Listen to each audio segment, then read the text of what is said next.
the Team Empire podcast. You're here with your host, Shannon, episode 58. I've got a different guest on for you guys today, but it's going to be super intriguing and exciting, and who knows where we're going to end up with the convo. But just quickly, thank you to our sponsors, Infinite Aesthetics, with the code EMPIRE. Don't forget to use that when you're shopping. Thanks for sponsoring the pod. So my guest today, is just going to be just a little bit of a different one, but really exciting. We've followed each other on Instagram for a long time, so that's where the link comes from. Hype girls, we are. And I'm just so intrigued by everything this woman does. It's incredible. I actually followed her when she actually competed. We're going to touch on that a little bit, but we're going to talk mostly about what she does. Her name is Sam Mihaka. Hopefully I've pronounced it correctly. Oh, you have, Mihaka. Welcome to the pod, honey. Thank you for coming on. No, thank you for having me. And I do feel like, I'm not your usual competitor, person. So I do feel a little bit like random being here. But hopefully people listen in and they find something valuable from it. Yeah, I'm obsessed with what you do. And I think a lot of women are. I think it's becoming, it should be more talked about, a lot of this stuff that you do. It's just really, it's important, So I'm here for it. I'm here for what you're doing. So maybe just tell us straight off the bat. I'll let you explain. But what do you do? What does your job encompass? And what do you do on a daily kind of thing? Yeah. So I mean, you probably, if you follow me, you probably notice that I struggle to actually title what I do. So I flip between clinical nutritionist, functional medicine practitioner, and then at the moment on my bio, which I change frequently, it says integrative health specialist, because I kind of feel like that just umbrellas everything. Yep. But basically, I've been trained as a functional medicine practitioner, which means that we are trained to look at the body synergistically rather than independently. And the whole purpose of us is to find the root cause of whatever's causing you some sort of health concern. So we work with functional testing, we do prescriptions, obviously do nutrition protocols, lifestyle protocols, and kind of look at health in a more holistic way. Very honestly, it's pretty much bang on like a naturopath, but just a slightly different title. Yeah. Oh, cool. So that's essentially what I do. The types of clients that kind of end up coming to clinic for me is like polycystic ovarian syndrome, endometriosis, type 2 diabetes is a big one, and pre-diabetics. I don't treat so much type 1, not because I don't want to, just because I've only had a couple come through clinic, but most of them tend to be type 2. Crohn's disease, menopause, sometimes athletes, dermatitis and acne, celiac, fibromyalgia, unexplained autoimmune, and even just like your typical poor health markers like, high cholesterol, poor liver, low immunity, and then just women that want to improve their knowledge, want to improve their health. So I am drawn to more intense kind of health conditions or chronic health conditions because I find it interesting, and it's where I can use my skill set a little bit more. But basically I'm just a detective. That's really what I do. I'm a detective. I work out what is causing these issues. I run tests. I look at pathology. I look at your dietary intake, your history, genetics, etc. And we come up with a treatment plan that's personalized to you. Yeah. Oh, that's so intense. There's so much to it. And there's more and more and more, it's never ending, right? Like the research, the education and the learning and the clinical experience, it's forever. There's no end date to that. I love that part, the way. So it's like a forever learning. I love that. I think it's really cool, babe. And it's really cool. Like, you must have so much different, things going on in your head at all one time, but it all comes together. Like, you're plant-based as well, right? Yes, I am plant-based, and I do treat my clients from a plant-based perspective, or plant-centered, plant-focused, whatever title you want to give it. I try to swerve away from vegan because that is a very intense title. Like, it goes far beyond nutrition. But yes, I do treat most of my clients with that holistic plant-based approach. Some of them will still consume animal produce, but it's probably far less than what the average society is used to. Yeah. But yeah, I went plant-based around 7-ish years ago, and it all started when I was coming off hormonal birth control myself, and I was faced with my own hormonal issues, and I had such bad acne. I had really bad bloating. I had huge digestive issues. My period was heavy. It was every 2 weeks. And I just knew something was not right. I completed my bachelor's degree at that time. And then I was heading into my postgraduate study where I was going more so down the path of nutrition in the space of hormones, gut health and stuff. And there was just so much mounting level of evidence as to how beneficial a whole food plant-based intake is for your health and for longevity. And I just got to the point where I couldn't ignore it. And for context, that is a lot for me to go down that path because I was raised on a sheep, beef and deer farm. I was raised in Kiruru, if anyone in Aotearoa knows where that is. It's right under the Ruahine Ranges. I was very much a country girl, you know, on the tractor and quad bikes from a very young age. Me and my dad would go hunting. We would kill a mutton every week. So I was raised to view animals as food, and I really knew no different. So transitioning to plant-based was not easy in terms of my habits. And I had to keep reminding myself why I wanted to transition. And I would go back over books. I'd go back over research. I'd go back over podcasts, documentaries that kept me in line with why I wanted to do that. And I also didn't tell anyone. I didn't want the pressure of people's judgment. And I also wanted to kind of give myself the grace of screwing up, because there is nothing worse than someone being like, but aren't you vegan? But are you supposed to eat that? You know, and I hate that. And it was ultimately, you know, I wanted it to be my choice and to have no kind of barriers with that. So after I committed to it for like a good year and I knew, yeah, this is it, like I'm gonna be fully plant-based now, I then mentioned it to my husband. He had no freaking clue. He had no idea. What the hell? Super oblivious. He doesn't care what his wife's eating as long as she's happy. And then eventually, you know, I would talk to my friends about it and stuff, but very casually, like it's not a big deal. This is just how I'm choosing to eat.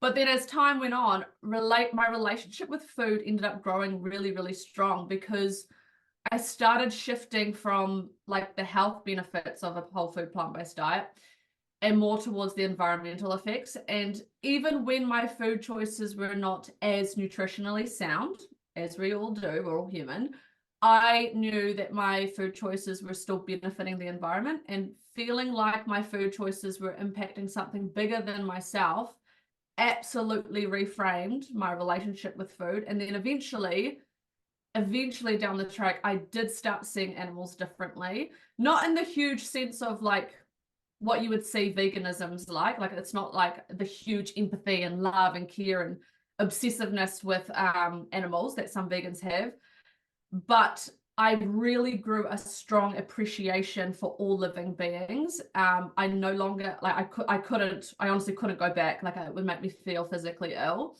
And it's not something that can be really quantified in research per se, but many plant-based people will describe a huge shift in their like spirituality that's quite difficult to describe, because your connection to your whenua, the environment, and to all living creatures does, you know, expand.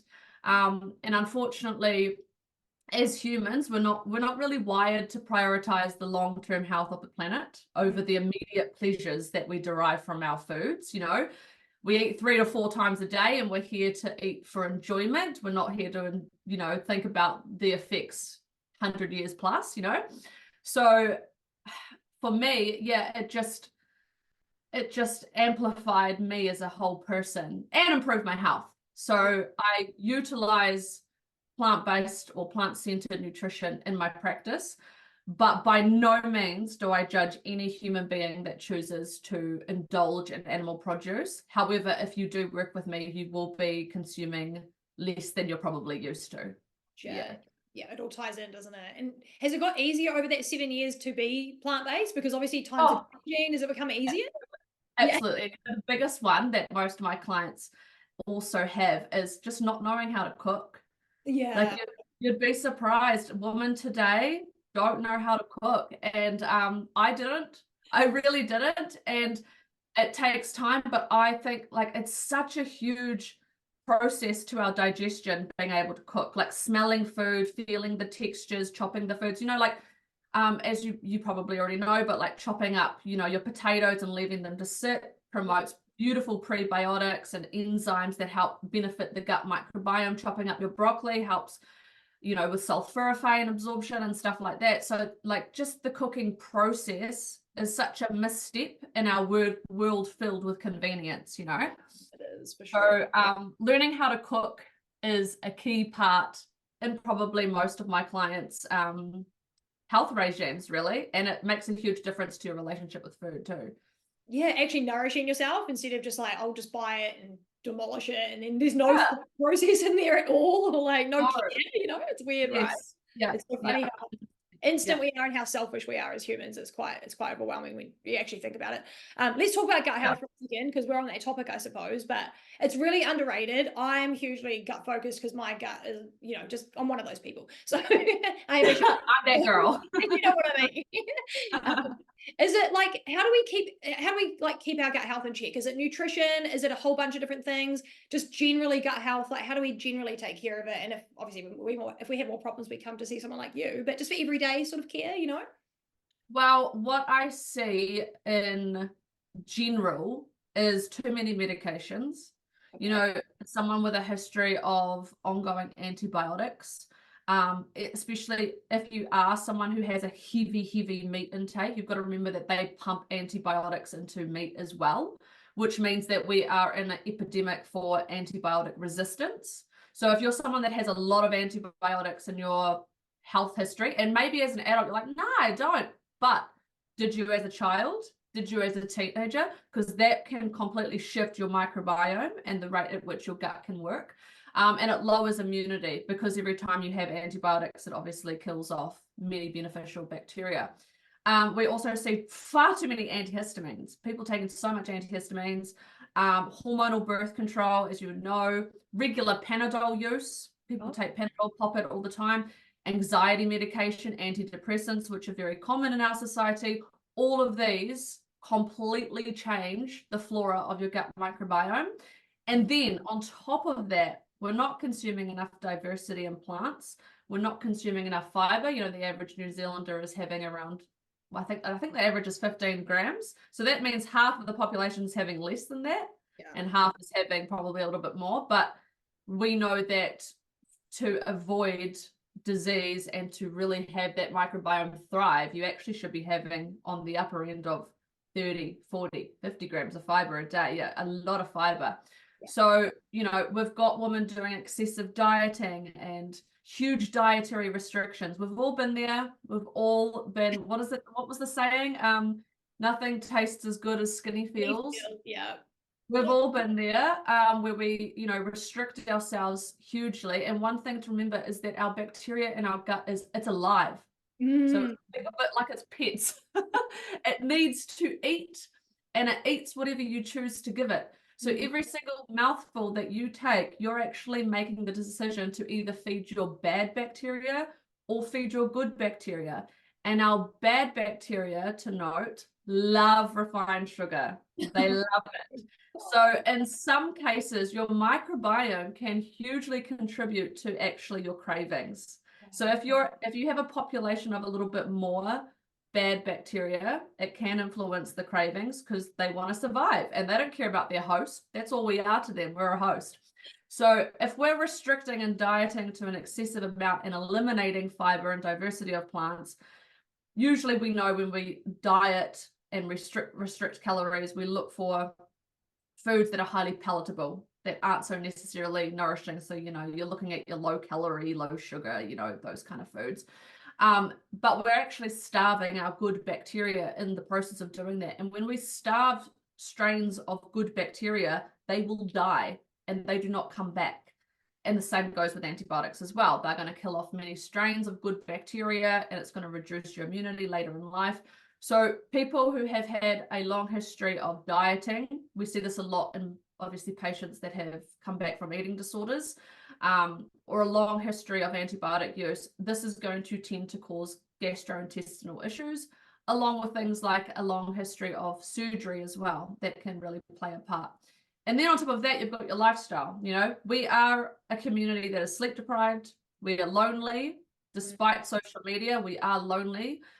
We are stressed and we're dehydrated. So it's not really just one thing, it's a combination of things. And we have to look at health from that macro lens, not the micro lens, and remind ourselves that, you know, the body does work synergistically. It doesn't work independently. But the microbiome, it's an amazing field of research, and it's literally just scratched the surface. That we've only researched a very few portion of strains of bacteria that we know are beneficial. Yeah. There's millions, you know, there's so much. So sticking to the basics is what's going to help you with your gut health, but also looking back at your history, because if you're someone that bloats regularly, you get a lot of pain, you're responding to food negatively, sometimes it means that we need to take a step back before we can take a step forward. But yeah, I think the medications is a really huge one that people often forget about, because the amount of people that pop Panadol like it's no tomorrow, you wouldn't even think it. The amount of people that come to me and they take antihistamines on a regular basis, I'm like, oh, girl, no.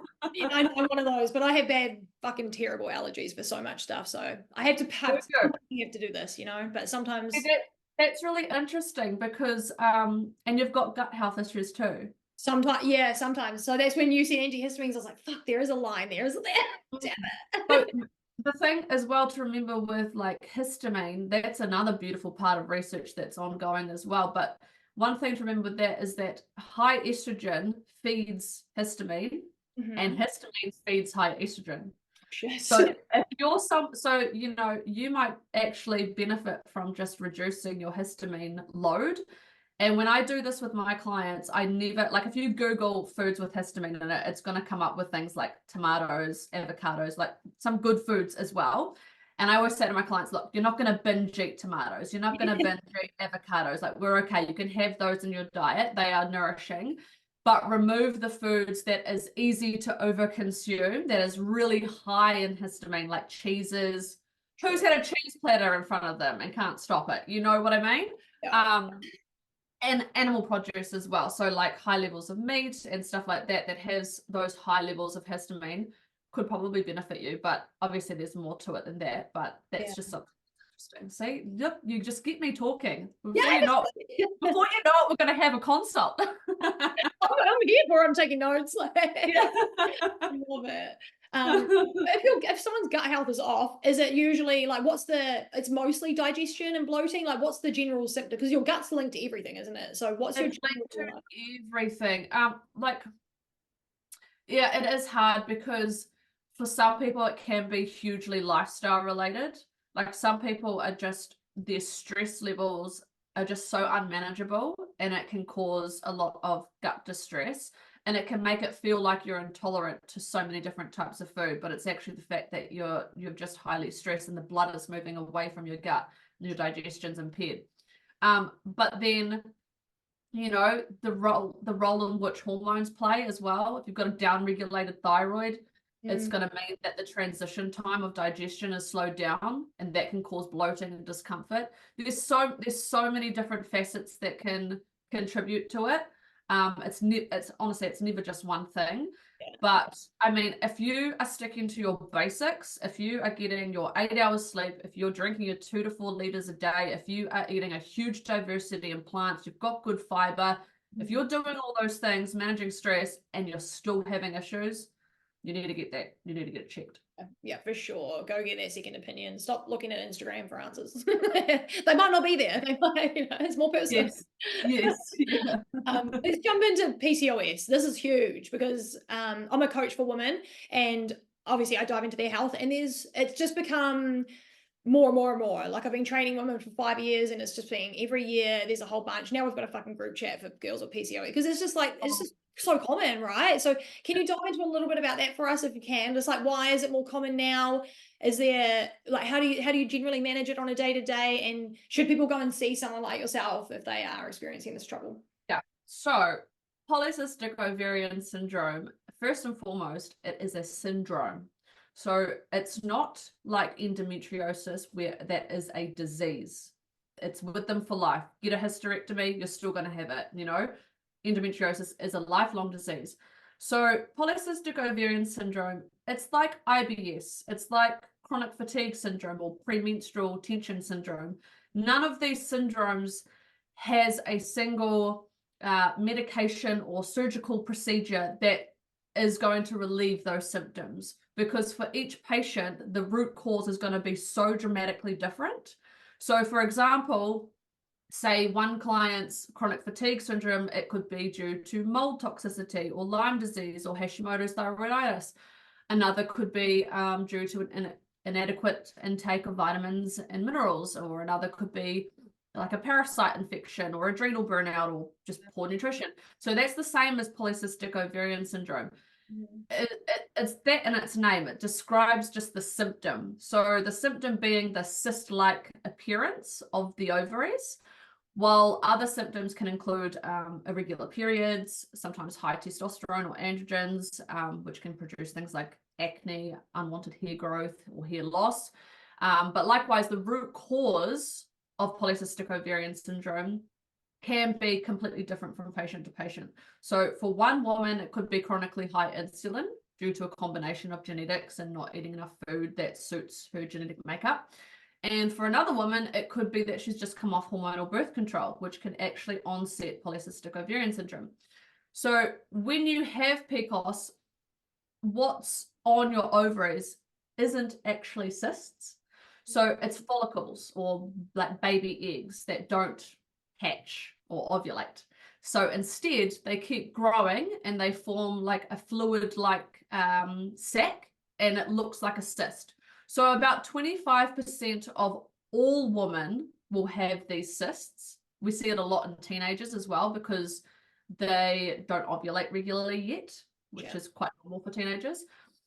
So a lot of people have polycystic ovaries. That's actually quite harmless and normal, but only 10% of women will actually have polycystic ovarian syndrome, the syndrome. So how it's currently diagnosed is you've got to have 2 out of the 3 symptoms. So 1 being irregular periods, 2 being follicles or cysts on your ovaries, and 3 high levels of androgens, which is like what presents itself as acne around the chin and the jaw and the unwanted facial body hair, or the hair loss in the male like balding area. And sometimes this criteria can actually lead doctors to over-diagnose polycystic ovarian syndrome, because there's so many other conditions like hypothalamic amenorrhea or hypothyroidism that can stop the body from ovulating. And both of these conditions, they can be misdiagnosed as polycystic ovarian syndrome, because they too fit the 2 out of 3 criteria, but ultimately they have completely different root causes and require completely different treatments. Oh. So a lot of us practitioners usually suggest that it's always a good idea to check whether you've been correctly diagnosed with polycystic ovarian syndrome, especially if all you've had is a scan. If you don't have many of the PCOS symptoms, definitely ask for a second opinion to check the diagnosis. But interestingly, PCOS is not a new issue. It actually dates back to before Christ. It's been around. Same with endo. Endo's been around. Like, I remember reading an article about endo where when it first came about, people thought those women were like witches. Wow. Yeah, because they were having issues with their reproductive system, and that's all we're here on this planet for, is our reproductive system. Oh yeah, that's it. Yeah, you know, right? But however, it was so much less prevalent back then. It's nowhere near as severe as how it is now. Because obviously back then we moved a lot, we didn't have the abundance of food and the environmental exposures that we have now.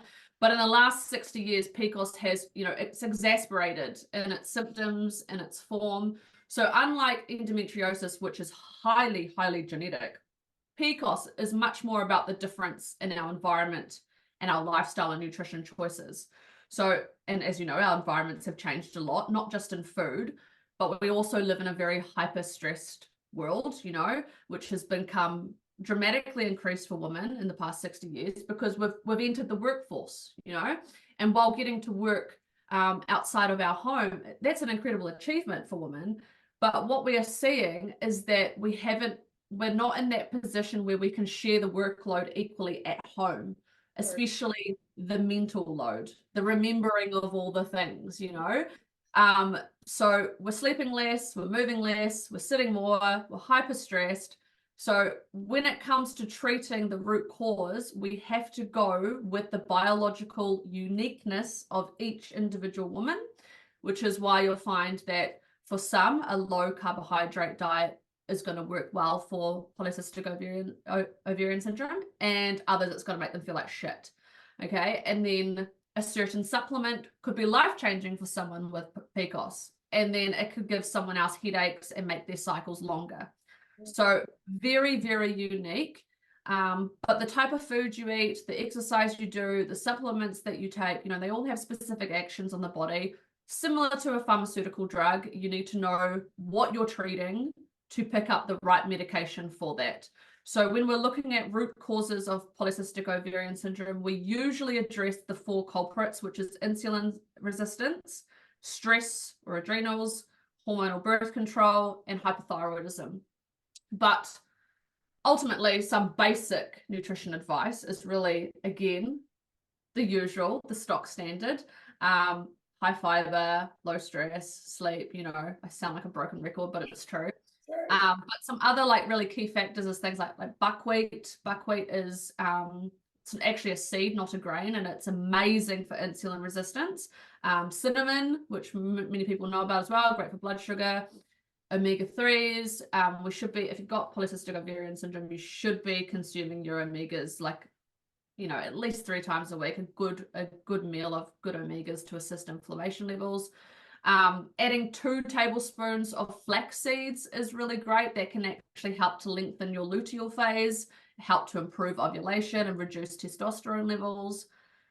Sesame seeds or tahini spread, you know, swapping that for your peanut butter, that's amazing for polycystic ovarian syndrome. That can reduce androgen levels, it can improve your DHEAs, your sex hormone binding globulin levels, and obviously my absolute favorite, legumes. We all need to be having legumes. They are so rich in inositol that you should be having them daily. They are clinically better. If you're having legumes every day, it's going to be better for you than metformin. That's how good it is. That's the inositol in it. It's basically doing the same as metformin. Yeah. So that would be like my basic nutrition advice. But ultimately, you've got to, if you've got polycystic ovarian syndrome, I would absolutely book in with a practitioner and address, okay, what is my root cause? What tests should I take to figure this out? Do I even have polycystic ovarian syndrome? Or maybe I've been misdiagnosed. And then once you know what that is, then you can manage your nutrition so much better. Yeah, for sure. For sure. I love that. Thanks, babe. That's awesome. That's a good amount of information. There are a lot of girls out there like, thank God that's covered a lot. That's perfect. I told you I was gonna. I told you I'm a. I love it. I'm here for it. I tell you right now, I'm loving it. Everyone's gonna love it. So like you mentioned in there, do you think that the contraceptive pill and contraception in general it does have an effect on the PCOS? It's affecting that as we go through our life, or is it not as much of an issue as we all think? So there's a lot of women out there that say that contraceptive pill is going to give you PC, you know, it's kind of a bit of a stigma, and I'm not sure which way that goes. So what would you say about that? So we have genetics and epigenetics. So we have your own set of unique genetics, and then the choices you make determine whether or not that opens the lock to those genetics. So some women are going to have the genetics or pre-genetically disposed to high androgen levels, right? When we look at hormonal birth control, the synthetic form of hormones, I know this is a podcast, so you can't see me doing bunny ears right now, but the synthetic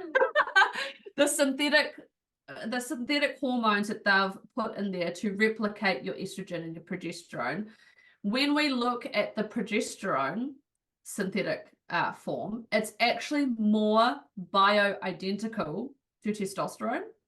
So it can actually raise your androgen levels. And so for some people, yes, coming off hormonal birth control can raise those symptoms and be kind of one of the drivers to polycystic ovarian syndrome.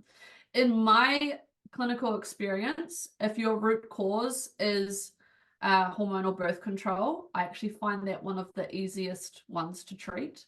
Okay. It tends to bounce back a bit quicker, depending on the individual, but that's just from my personal experience of what I've found. But yes, hormonal birth control can in fact amplify the chances of getting polycystic ovarian syndrome. Yeah, that makes sense. That totally makes sense. Just the balance of it all. Hey, like one thing goes out and then it's like, our bodies are thing. It's amazing to watch and like study and learn about. It's just like you said, never ending.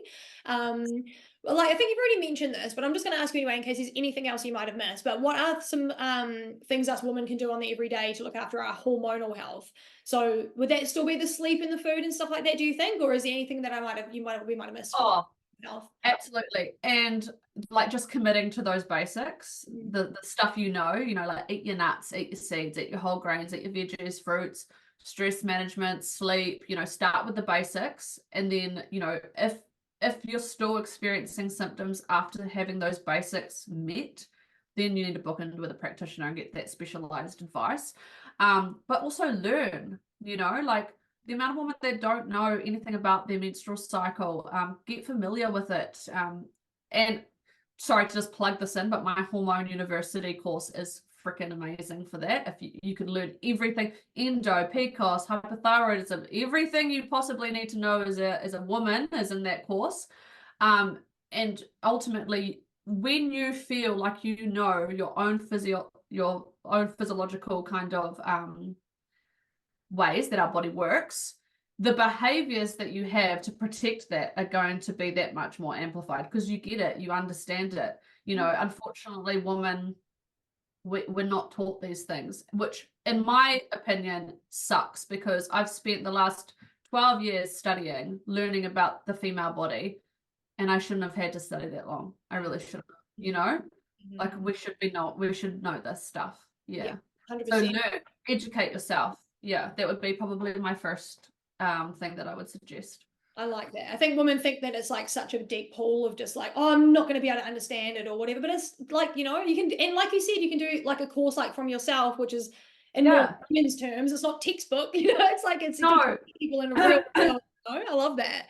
And that's how I feel about Instagram too. Sometimes when I put out information, I think a lot of practitioners, they like to kind of stroke their own ego and they make things sound really sciencey, but people are not following you to sit in a lecture theatre. People want basic information to learn how to apply that in their everyday lives. So yeah, Hormone University is very easy to understand. There's nothing crazy in there. Yeah, that's perfect. We'll just chuck that in now. We'll talk at the end about how people can get in touch with you, but how do people get onto that course? You just go to my website, you just sign up and you just learn as you go. It's very, very easy. Yeah, I was going to check it out. And your website's really cool. I just looked at it before. I look at it all the time, but I feel like you've been changing it and it looks amazing. So go check it out, guys, and get in touch with Sam about that, because we all need to know more about our bodies. We actually do. Sure. This one I know the answer to, I think, but you're going to enlighten me. I already know you will. But bodybuilders, because we obviously have a lot of them listening to the pod. You've done a competition yourself, you know how this works, but a lot of bodybuilders lose their period, especially the pros, they're doing it back to back and whatever. Why do they lose their period, and is it likely to come back? So, I knew this question was going to come, and it's a really hard one to answer, because ultimately bodybuilders are still people. So there is essentially there's more to them than the fact that they compete. So they're all going to have their own unique dietary health history, their own set of genetics, their own unique physiological responses to certain stresses, like a prep. Do you have a genetic predisposition for diabetes? Do you have a downregulated thyroid? How are your adrenals? Is there a nutrient deficiency? What's your gut health like? Does autoimmunity run in your family? What's your menstrual cycle history like? Are you on birth control? So we can be quite quick to assume it's hypothalamic amenorrhea, which is due to low energy intake, stress, and weight loss, which most of the time probably is.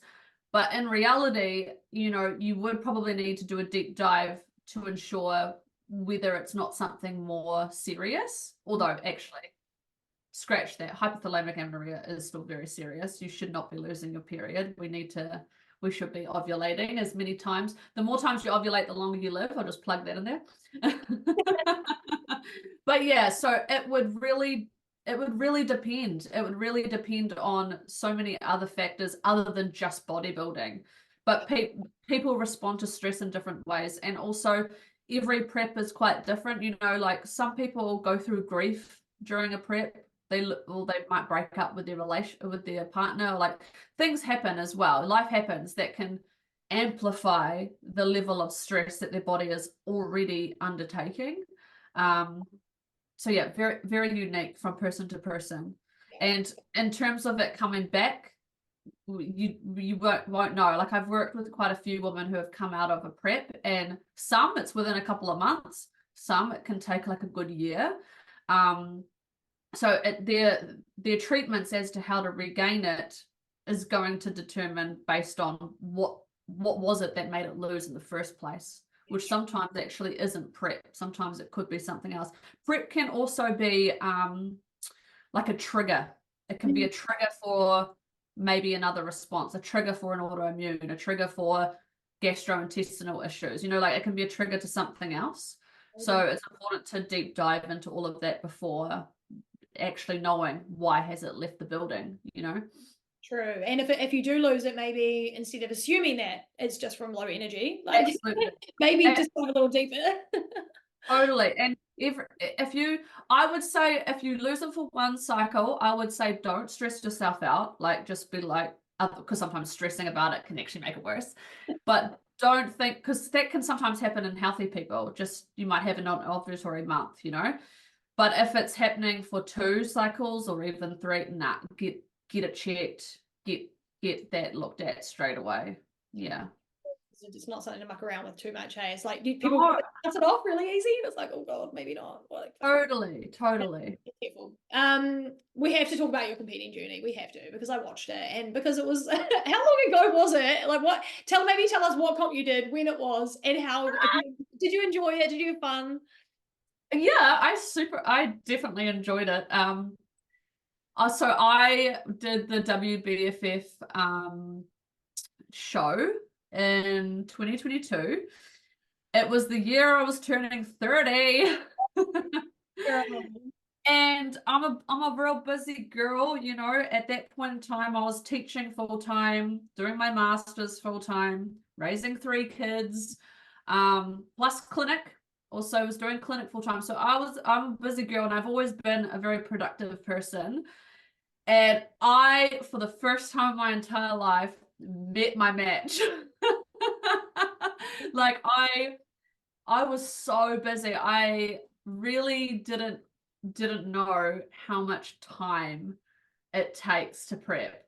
The actual stuff you're doing, like the posing, the steps, the cardio, the training, it's doable. Like it's not something that I would be like, oh my gosh, like not everyone can do this. You can totally do that, but it's fitting it in with everything else. Like it's the time management, holy smokes.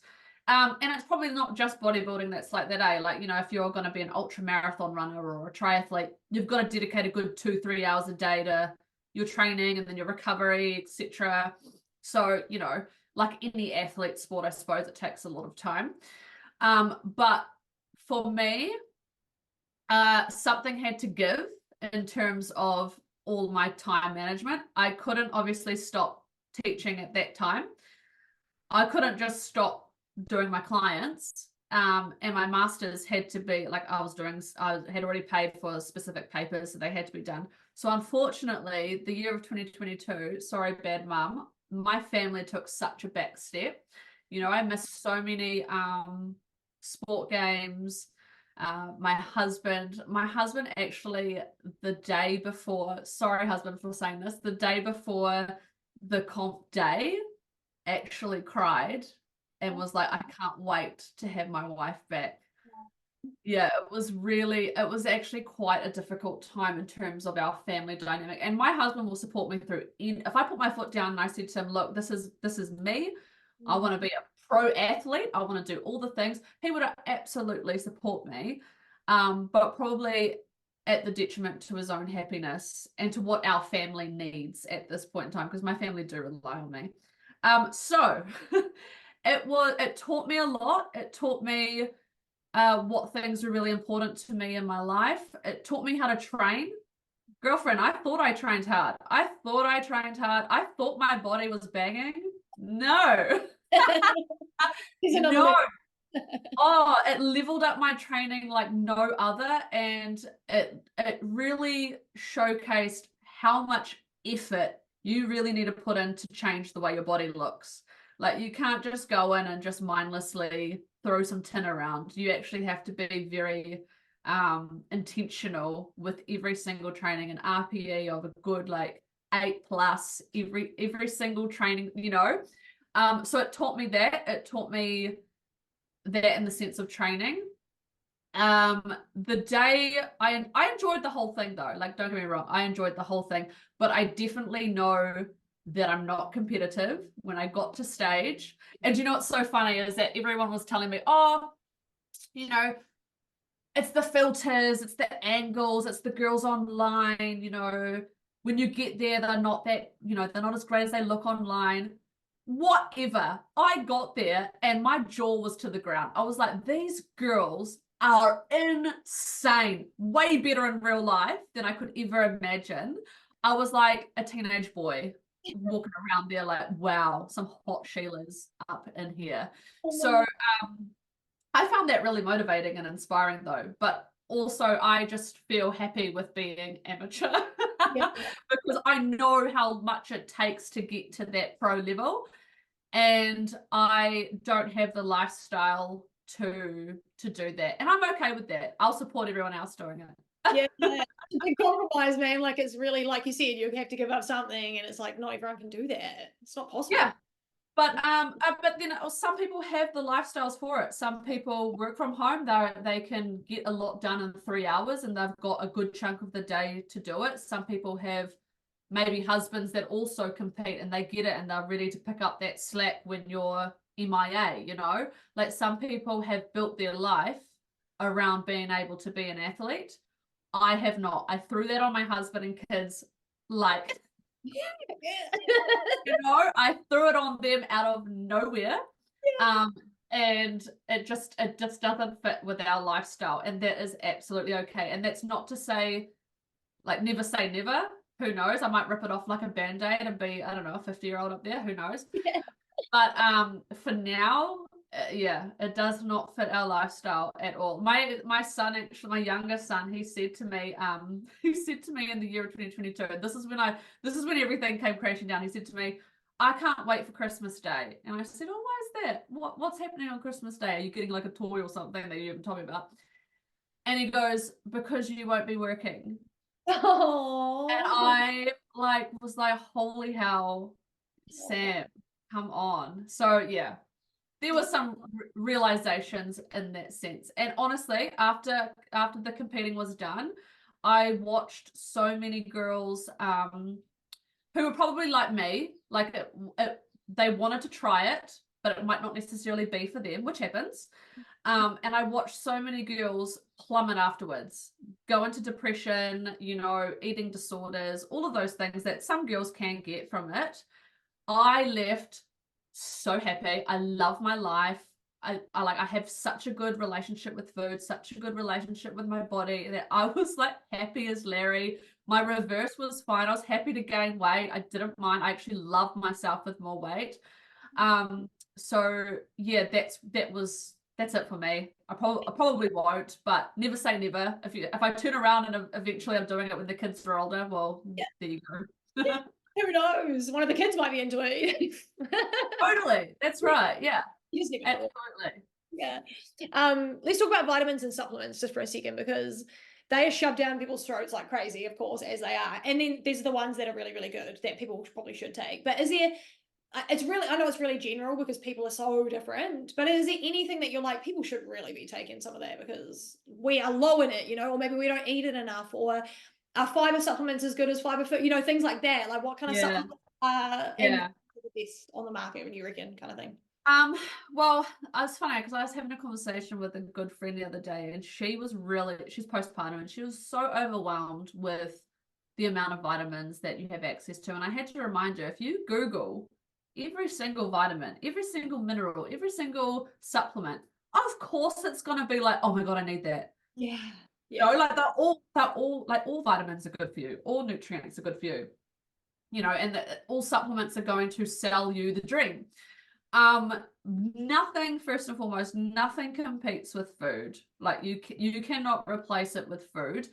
So what I do in clinic, that I think most practitioners do, is that our body changes all the time. We go through different seasons. Our body during summer is going to be different from our body during winter, autumn. Your body when it's going through grief is going to be different from your body when it's really relaxed. You know, like different seasons are going to require different nutrient support. Your diet might change as well during those seasons. Obviously, as you know, as an athlete yourself, when you're cutting and then you're building and all of that, you're going to need different things.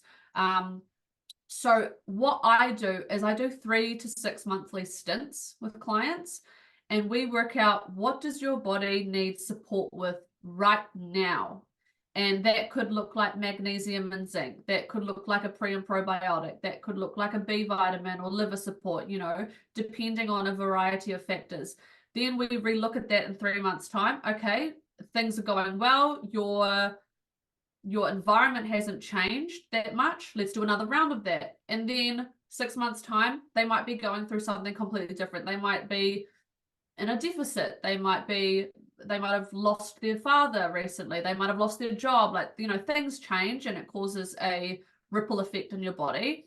And therefore, okay, let's try and add support in this position or this position. Or maybe they got their pathology back and they're low in certain things or need extra support in certain things. So we shift that. You should never be on like a supplement or a script forever. I think people think that they need to have like a certain set of supplements and that's them. That's them forever. Like that's what they just need to take all year round. And no. Your body needs different things, and your body actually needs to have breaks from those kind of synthetic supplements as well, and move things around. So there'll be moments in like me personally, there'll be moments where maybe all I take is just a multi. And then there's moments where I'm taking like 10 different things because I'm under a lot of stress or things have changed or there's a lot of viruses coming into our household or whatever it might look like, right?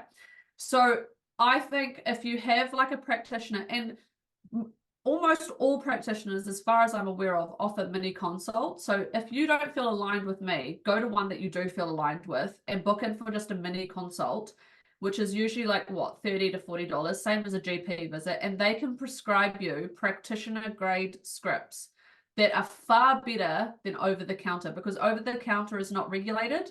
So all what it's saying on the back might not necessarily be what's in it, you know, and you might be choosing things that you don't even really need, you know, and you can overdose on certain vitamins. I one time had a client come to me and she had all these different scripts and she had this gastrointestinal issue.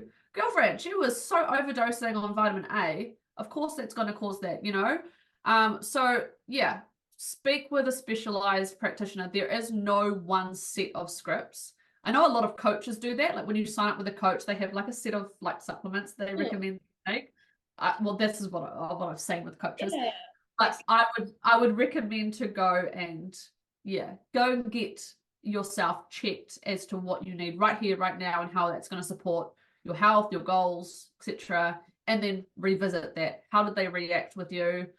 Has your pathology changed? Has your symptoms changed? What else do we need to add or limit, or you know? So, yeah, sorry, I harped on once again, but I love it. That's so good. Yeah. Because a lot of people just want to know, like they don't think about it like personally. I think they just kind of like, oh, my friend's on that, I'm going to take that, or this blah blah blah blah blah. So yeah, it's more personal, right? And it's something that we should go on a journey with ourselves and learn about ourselves. But God's sake, that's it. Are there any supplements or like fads and stuff that you see? Because I see a lot in fitness. That are like just a waste of fucking time. Like I see slimming teas and cellulite creams and these fucking pro athletes selling cellulite cream, and I'm like, what are you talking about? Like it's just crazy. It drives me out the wall. But is there anything that you kind of see in the general that you're like, just ladies, stay away from it? It's like there's no point, you know? Well, obviously everything you said sounds absolutely correct. I think people lack some common sense around that, and I also this is one thing that I tell my clients as well is nothing that's good for us actually needs to be marketed. You know, are you going to see an advertisement for cucumbers? Are you going to see an advertisement for, you know, apples or rolled oats or, you know, no, you're not. So if it comes in a packet, just be cautious. There is going to be obviously some underlying financial gain tied to that. So the marketing and the selling is going to be manipulated in a way that's going to trigger a response in you that makes you think that you need to have that. But also I think people need to dig deep and ask themselves, you know, like, why do you think that this product is going to help all of your issues? Are you actually even applying yourself to the basics? Because people think that they can skim past the basics, not put any effort into there, and these marketing products are going to be like this amazing, you know, life-changing thing for them. So always start with the basics, and if you're still getting symptoms after that that might require some additional support, definitely not in the space of slimming teas or cellulite cream, but in other, you know, supplementy stuff, then you go down that. But that is what a supplement is. It's to supplement what your foundation already is. And no matter how healthy you are, and I used to be quite naive. Like when I first got into nutrition, I used to think we don't need supplements, we can get everything from our diet. Unfortunately, that is not the case. Our soils are incredibly malnourished. Our vegetables are not the same vegetables that our great grandmothers ate because of the poor quality in soil. So we do live in a society where supplements can absolutely improve our health on top of a good foundational dietary intake. But yeah, if it needs to be marketed, just be cautious. Proceed with caution, everybody. Yeah, that's it. Totally. If they're overly marketing it, there might be something sus going. If it seems too good to be true, it probably is. Yeah. And if there's 100 influencers behind it, sometimes that's dodgy as well. But just it is, yeah. Well, especially if the influencer, that's not their like point of education, or that's not like, you know, doesn't fit. You're like, it doesn't make sense. What is your training like these days? Are you still training hard like a bodybuilder? What are you doing? So when I did the competition, I invested in a PT. I love my PT. He is like, I have so much love for him. He's like a family member. That he said to me the other day, oh, what's your biggest what's the most expensive thing in business for you? And I looked at him, I said, you are my biggest expense. But I also said, but my greatest investment. Because he has transformed my training. I love training. He pushes me every single session, so I could not give him up. He wants to go to the UK, and I'm like, oh, how dare you leave me like that? But he also is the head coach to my girls, because he's got a master's in exercise science, and that's his expertise. And even though I've got a bachelor's in exercise science, that was done over a decade ago, and I know where my true skill set lies, and he's better at that, at programming and the psychological stuff around training than me, so he deals with all of that. But yeah, I train with him anywhere between 2 and 4 times a week, where we focus a lot on lower body, because I'm here for the glutes. And then I've just gotten into CrossFit as well this year, which I am an absolute shambles with. It's such an underdog, but I did my first pull-up the other day, so you know. Nice work. Look at me go. Wait, I'll be able to do the butterfly things. That's next. And the toes to bar, you know. So it's honestly, it's very challenging, but I love the social aspect of it. I love, like, I've got lots of friends who are mums that go, and we all just have a laugh and do our best. And I actually think being an underdog and being a beginner is what keeps your brain fit and healthy. Like, you've got to always be learning new things, and you've got to just enjoy the embarrassment as well. Who cares? You know, go and learn it. So I do CrossFit about 2 to 3 times a week, and I'm loving that as well. That's so cool. Good on you, babe. Do you want to plug your trainer, or do you want to gatekeep him? Liam, you won't find him online. He hates Instagram, but his name is Liam Fitness, or Liam LC Fitness, I think, is his Instagram. He probably hasn't posted since 2020, and he's probably got about 4 pictures up there. He is not. Yeah, he's too busy. No, he's definitely not an Instagrammer, but he is wonderful, and he works out of Flex Havelock North. And I love him so much, and his little brother, which you probably all see on my stories. And he calls me Samuel. So every time I post him on my stories, I always get at least one person being like, if I don't put music over it, I always get at least one person being like, sorry, did he just call you Samuel? Yes, he did. That is what he calls me, is Samuel. I don't want to ask any questions. It's just normal.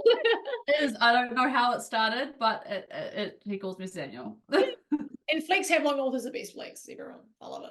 I agree. The community at Flex is amazing. Rest in peace, Shelley, our owner. She passed away recently from bowel cancer, I believe, and she has left the best legacy. Like, it is such a phenomenal club. Well, and she was lovely. Hey, I think I've actually met her a couple of times when I've been. Yeah, you definitely would have. Yeah, because she bloody knows everybody. Yeah, she's so lovely, and she has such a compassionate heart. She genuinely cared for every single member. She's just wonderful. Yeah. Well, rest in peace, sweetheart. And that's some really sad news, isn't it? But anyone down there, go to Flex Havelock and pump it up. It's cool. It's cool. Or Flex Hosting, whatever. There's many of them. What are some ways that you care for your mental health, babe? Do you have like some little things? Because you're like you said, you've got 3 freaking kids and you've got a house that's probably going crazy at some times of the day. You've got work, you've got all of this. How do you look after your mental health? Yeah. Oh my God. Our kids are such boys too. Like, we've got, like broken doors, broken lights, like they're really, really rough. But it is what it is. So one thing when it comes to mental health is I think stress is a really underpinning factor. Yes, there's anxiety and depression, but I think like stress is a huge one and it's a big link into mental health. And I personally think people's perception of stress needs to be reframed and almost worked through. I mean, people genuinely think that stress comes from an excess of productivity or a huge giant to-do list. But no, not always the case. Sometimes having that big list and that big productivity in your life is actually very fulfilling, and it gives you a sense of purpose, and it's actually more so enjoyable. But what causes stress can be anything that really exceeds the adaptive capability of your body that raises the level of cortisol. So meaning that you could essentially be lying on your couch, you could be watching Netflix, you could be doing absolutely nothing, have nothing to do, and still have huge high levels of stress and cortisol. So stresses that can raise that level of cortisol can include things like chronic infections or inadequate sleep deprivation, inflammation, autoimmune disease, environmental toxins. I said this before, but loneliness and isolation, that's a huge one. Excessive dieting, too much exercise, or too much caffeine, nutrient deficiency. So you don't have to feel physically stressed like to be in a stressed state, because I often have clients where they're fitting the profile of a very stressed body, and they say, oh no, I'm not stressed at all, because they associate stress with just having lots to do. So it can also be that your stress state can be a response that's hardwired from when you were like a child or a teenager. It could be that you spent most of your life over exercising and under eating in high school, or you were like a gymnast. We see it a lot in people like athletes that were teenagers. Maybe you experienced a lot of grief growing up. Maybe you were raised in an emotional, unstable household, things like that. It all contributes and feeds into a stress state. So the first step is reframing your perception of stress rather than focusing on the subconscious thoughts that infiltrate your mind, which we often can't help. Think about what you can control. And the number one thing that we can all control is our dietary intake, our water, our exercise regime, your breathing, your sleep hygiene. If we can control these factors, we are essentially making our body feel safe, which is what we are biologically designed to want to feel. Our body is looking for how can it feel safe, right? So if our behaviors can make us feel unsafe, like being sleep deprived, nutrient deficient, dehydrated, then this is what's ultimately going to contribute to that hyper-stress state. So if you can keep your defense mechanism being those underlying behaviors in check, then that's going to support your body when it is feeling quite stressed. So that's what I think of when I am feeling mentally a little bit taxed. And it's like I said, it doesn't always mean it's productivity. We're all victims of, comparing to people online, spending too much time behind the screen, feeling like our purpose isn't as great as we would want it to be. Like, there's so many other underpinning areas of stress. So if you can focus on, feeding that foundation and keeping your body feeling safe, then you're going to be able to better cope with it. Yeah. Do yourself a favor and cover the basics and stop scrolling. Yeah. Stop scrolling. It's so bad, isn't it? You have to catch yourself out sometimes and just be like, put my fucking phone down. Oh, totally. And do a cull. Yeah. Go through your list, do a cull.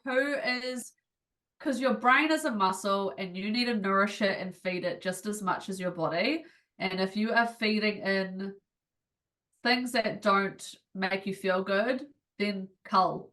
And you know what? There is a mute button for a reason. If there's someone that's going to be offended to you unfollowing them, just flick them a little mute. They don't need to know, and protect your mental well-being. And people change, hey? Like, I'm following people for years and I'm like, oh my God, this person's changed a lot. I kind of don't like it. It doesn't vibe with me, you can just unfollow.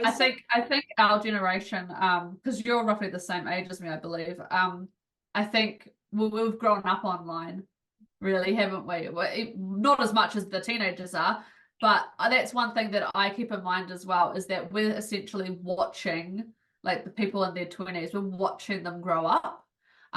So yeah, that's also something to keep in mind when you're following people, is that yes, they do change as they can, because we are humans that do change. Sure, absolutely. We fucking got through it all. We did it. Holy crap. But we can always do a part 2, because I've got this feeling that people are going to listen to this and be like, I need more, like, I want more. I could probably talk a lot more on hormonal birth control. Yeah, that was one I think that people are going to be like, okay, there's more to unravel, so maybe would you be keen to do a part 2 if people are keen to hear more from you and stuff? Oh, absolutely. That's fine. Nice. And are you taking on any clients at the moment? How do people get in touch with you? Is it just website, Instagram? All through my website. I mean, you can flick me a message on Instagram if you want, but all through my website. I'm taking clients for consults and memberships. You can join a course if you feel like you just want to learn and you don't really want that one-on-one approach. But all my information is on my website. Thanks, babe. And what's your Instagram handle? Can you just shout it out for everyone? In Her Health Clinic. Oh, that's nice. Kind of like inner, it's like inner, like inside, but it's got a her in it because it's female. It's cool, baby. I thought it was quite smart coming up with that. But it is. You've done such a good job. I've watched your business grow and change over the years. I'm just like, she's fucking killing it. Like, I love it. Yeah. Love it. Yeah. So go check out the website, guys. Go follow Sam on Instagram as well. And if you want a part 2, let us know so we can just tee that up if you guys are keen. All the deets will be in the description if you're watching on YouTube or Spotify. So thank you so much, my love. It's been so good to chat to you. Yeah, you too. Thank you. You're a great host. You're very good at what you do. 58 episodes. I'm like, I think I'm starting to get the hang of it, but we'll see. Oh, you're amazing. No, keep doing it. It's cool. And I've been listening to them too. I've got it on my, I've been listening to them. Yeah. I'm a supporter. We're so supportive of each other, never met, but one day we'll meet because you're in my hometown. Yeah, we will. New Zealand is very small. 100%. We'll do it sometime. We'll have a train at Flex. All right, honey. Well, thank you so much. We'll talk to you soon. Have a great day. And thanks everyone for listening. See ya. All right. Bye.